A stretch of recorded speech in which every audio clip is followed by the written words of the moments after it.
নমস্কার বন্ধুরা, শ্রাবণী রান্নাঘরে আপনাদের সবাইকে স্বাগত জানিয়ে আমি প্রতিদিনের মতো আবারও আজকের একটা রান্নার ভিডিও নিয়ে আপনাদের সামনে চলে এসেছি।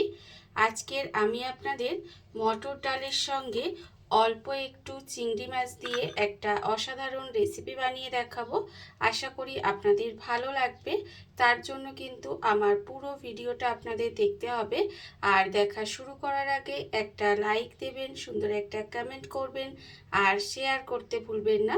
তাহলে চলুন আজকের আমি রেসিপিটা কিভাবে বানাচ্ছি সেটা আপনারা একবার দেখে নিন।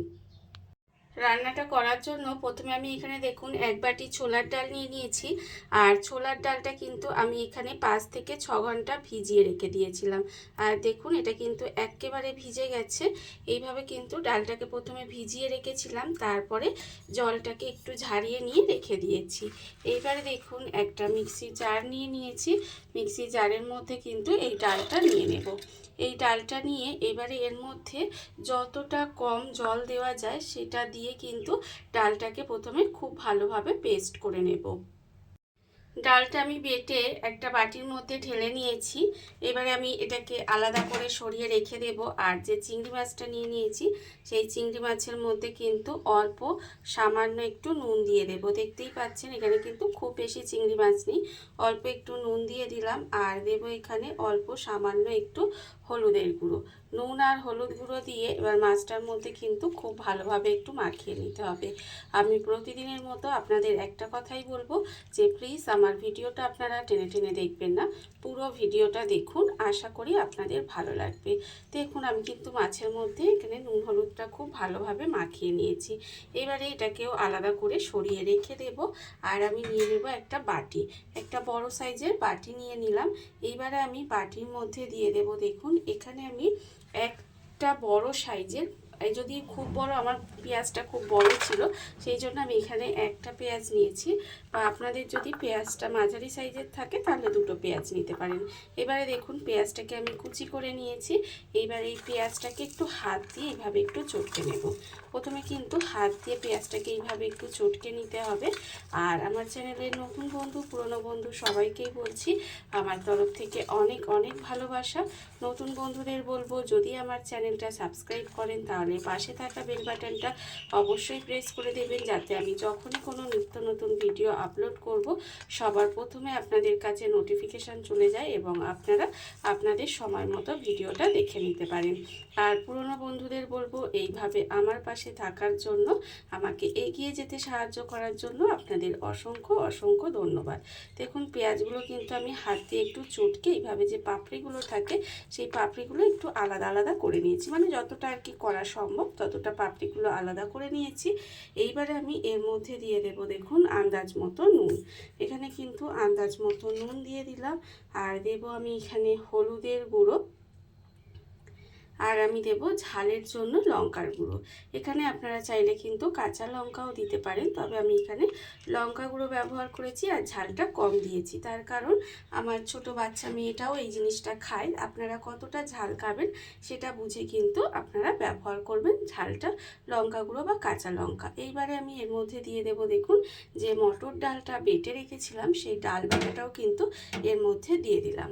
দিয়ে এবার এটার সঙ্গে এটা কিন্তু খুব ভালোভাবে একটু মেখে নেব।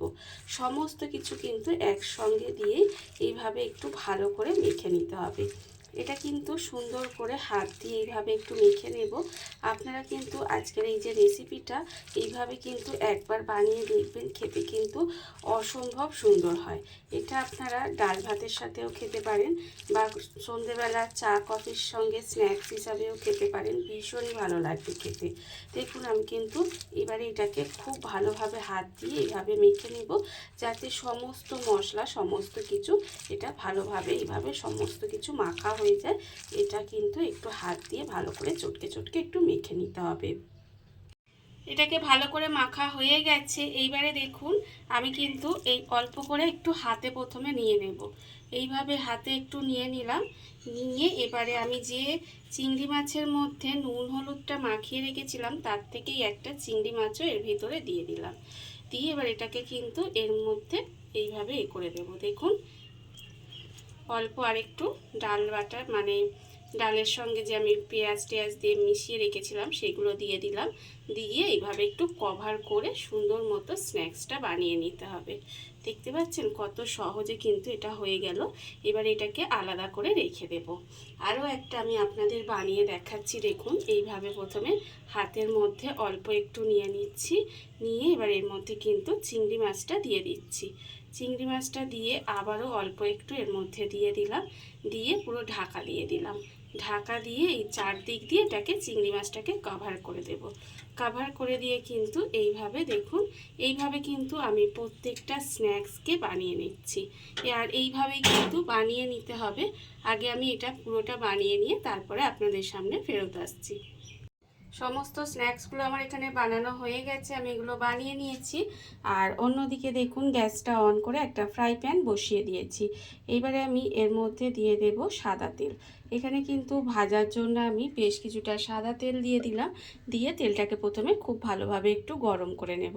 তেলটা কিন্তু খুব ভালোভাবে গরম করে নিতে হবে। তেলটা আমার এখানে ভালোভাবে গরম হয়ে গেছে। তেলটা আমি এখানে খুব ভালোভাবে গরম করে নিয়েছি। এবারে দেখুন, যে স্ন্যাক্সগুলো বানিয়েছিলাম তার থেকে এইভাবে একটা একটা করে নেব, আর এখানে কিন্তু তেলের মধ্যে দিয়ে দেব। এইভাবে কিন্তু আস্তে আস্তে তেলের মধ্যে দিয়ে দিতে হবে। আর তেলের মধ্যে দিয়ে যখন আপনার এক পিঠটা হয়ে যাবে, তখন কিন্তু আপনি অন্য পিঠটা উল্টে দেবেন। এইভাবেই কিন্তু আস্তে আস্তে একেবারে গ্যাসটাকে লোতে দিয়ে আমি এইগুলোকে উল্টিয়ে পাল্টিয়ে লাল লাল করে ভেজে নেব। স্ন্যাক্সগুলো দেখুন, আমি কিন্তু এইভাবে একটু গ্যাসটাকে লোতে দিয়ে উল্টিয়ে পাল্টিয়ে লাল লাল করে ভেজে নিয়েছি। আর এগুলোই কিন্তু এইভাবে উল্টিয়ে পাল্টিয়ে লাল লাল করে ভেজে নিতে হবে। তার কারণ হচ্ছে, না হলে কিন্তু ভেতর থেকে কুক হবে না, ভিতরে কাঁচা থেকে যাবে, তখন কিন্তু খেতে ভালো লাগবে না।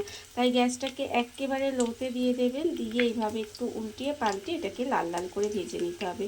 ভীষণই সহজ, খুব কম সময় খুব কম উপকরণে কিন্তু রান্নাটা হয়ে যাবে, অথচ খেতে কিন্তু অপূর্ব লাগবে।